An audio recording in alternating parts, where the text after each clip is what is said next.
Calling case number 24 RO04189.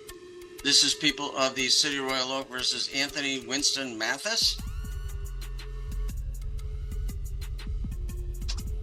Mr. Mathis, are you available? Yep. Good morning. Grand Rising.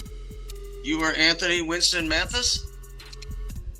No. Right out of the gate, this is a classic sovereign citizen style response. Notice how he separates himself from his legal name and claims a different identity. Courts see this all the time, and it almost never works the way people think it will. On May the 24th of this year, at approximately 9 p.m., you are operating a 2024 Ford Edge, black in color, on 11 Mile Road, near Washington, in the City of Royal Oak. And at that place and time, you committed the civil infraction of impeding traffic. Impeding traffic, sir, is considered a lesser included offense within nearly any moving violation. And Officer Moran indicates in his detailed note that your vehicle was on East 11 Mile Road at Washington and disobeyed the traffic signal. The officer had a green arrow and therefore driver had a red light. Mr. Mathis, you have three options, and three options only, sir, in the protection of your own rights. You may, sir, admit responsibility in this matter. The court will attach the scheduled fine and that will close the case. Or, Mr. Mathis, you may admit responsibility with an explanation that you believe mitigates these circumstances. This is a critical moment. The magistrate clearly lays out the three legal options: simple, structured, and standard procedure. But instead of choosing one, he's about to go completely off script, and that's where things start going sideways fast. I don't plead to anybody. I only plead to the Most High. Who are you? I am Magistrate William Urick, P43273. I am a sworn judicial officer of this district. We are here for your informal hearing that you requested. This court is required by law, procedure, and court rule to take a plea. The motorist requesting this informal hearing, that being you, must make such a plea. You may admit responsibility in this matter. I don't plead to anybody but God. You may admit with an... Refusing to enter a plea doesn't stop the court process. That's a common misunderstanding. The court can proceed without your cooperation, and in many cases, that actually puts you at a disadvantage. What do you think? Is he helping his case here or hurting it? I do. Thank you very much. Please proceed. Magistrate, on May 24, 2024, at approximately 9 p.m., I, Officer Moran, was in the area of East 11 Mile in Washington when I observed 2024 Ford Edge, black in color, with Michigan plate Edward John Lincoln 6501. I was at the light at East 11 in Washington when I had the green arrow to turn. That vehicle then proceeded through the light. As I looked up at the traffic light, that light was red for that driver. Very well. And with respect to your selection of citation, you elected to simply issue a ticket for impeding traffic. Is that correct? I did, Magistrate, at that And time. that's based on your discretion, your training, and your experience. It is. Thank you. You obviously have the right to rebuttal if you choose to use it, Officer Moran. Mr. Mathis, it is now your turn. What would you like the court to know, sir? So, I have a question. Are you a judge? Mr. Mathis, the court has already indicated it is a sworn judicial officer. It is exercising its jurisdiction lawfully over you. So questioning the court's authority... You don't. Now he's directly challenging the court's jurisdiction.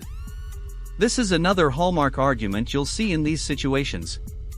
But here's the reality: jurisdiction isn't something you can just reject verbally.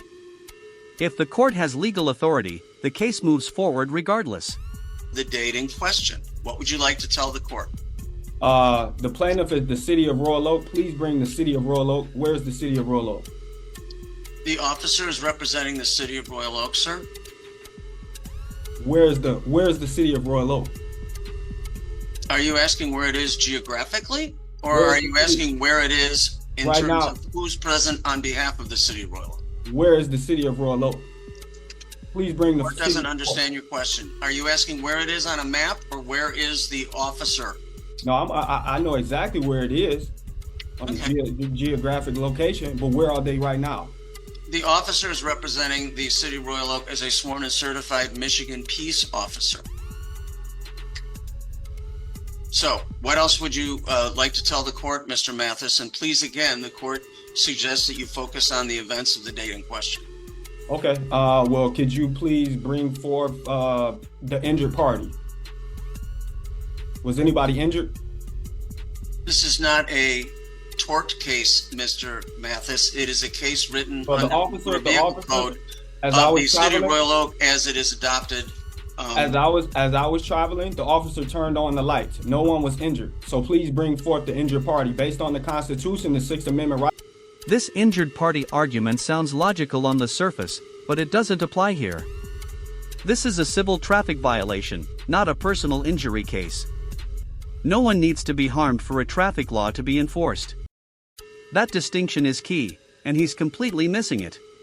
Mr. Mathis, is there anything else you wish the court to know? You guys can't bring anyone forward. As far as the injured party, no one was injured. You guys. Mr. Mathis, I will ask you one more time. The officer is representing the city of Royal Oak. This is not a case alleging physical harm or breach of contract. Why are you trying to charge me? This is a civil case under the Motor Vehicle Code as it was decriminalized in 1979. This is a civil matter. The burden of proof is a preponderance of the evidence. The officer has testified as to what he observed, and it is now your turn to testify as to what occurred. There is no requirement under the rules of procedure, civil, in this operation as of today, that requires a quote-unquote injured party to be present. The officer has stated very clearly and fairly and plainly what he observed that day. So as to your testimony related to the date in question, is there anything else you would like the court to know? No, it isn't. If you guys can't bring any injured parties, Officer Moran, any rebuttal testimony? No rebuttal testimony. Thank you so much. Mr. Mathis, the burden of proof in a civil case is a mere preponderance of the evidence. And this is the turning point. The officer's testimony stands unrebutted, meaning there's nothing on record to challenge the claim. In civil cases like this, that's enough for a ruling. No defense, no counter-evidence, no chance of a different outcome. Rebutted any of it. Therefore, the court is finding you responsible for the citation as it was written. The fine for that serves $175. That is payable through the pay portal on the 44th District Court website, or you may walk a cash check or charge into the 44th District Court. Please don't interrupt the court, sir. You may walk a cash check or charge into the 44th District Court at 400 East 11 Mile Road, Monday through Friday, between 8:30 and 4:30. That's due within 7 days, Mr. Mathis. If you take exception to the court's ruling, you may post a bond in the amount of $175 within 7 days, and the matter will be placed upon the formal hearing docket of the Chief Judge of the District, and at that time, the City of Royal Oak would be represented by a city prosecutor. So either a bond or a fine of $175 payable within 7 days. That completes your hearing. Thank you. All right.